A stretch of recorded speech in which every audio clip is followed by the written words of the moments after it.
окуя, сабак алуу.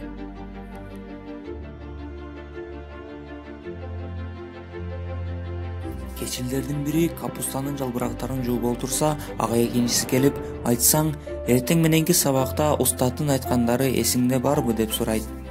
Кечил ага карап, жок, эмнелер жөнүндө айтканынын басымдуу бөлүгү эсимден чыгып кетти дейт.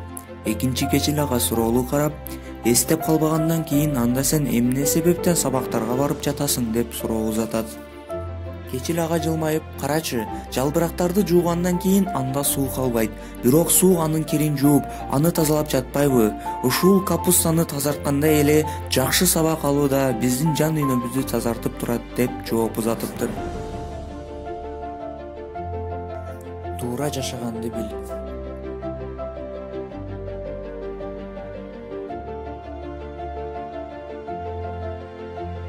Бир бала мектепти эң жакшы баалар менен аяктап, жогорку окуу жайга тапшырып, "Ата, мен жогорку окуу жайга өттүм, мага кеңеш бериңиз" деп чоң атасына кайрылат.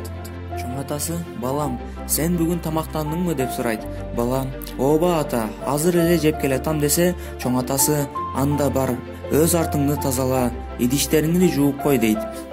Бала уялыңкы башын жерге салат.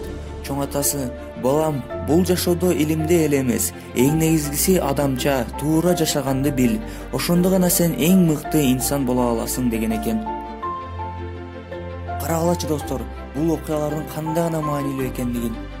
Андыктан достор, карагылачы, ушул суу капустаны тазарткандай эле жакшы сабак алууда биздин жан дүйнөбүздү тазартат экен. Анда эмесе достор, эң негизгиси адамча, туура жашаганды билели. Сенин алдыга койгон максаттарыңа бара жатканда, сенин жолуңда көптөгөн кыйынчылыктар болот. Бирок мен ишенем, сен аларды жеңип өтө аласың, максатыңа жете аласың. Андыктан урматтуу досум, артка жол жок. Алдыга гана умтулуп, максаттарыңа жет.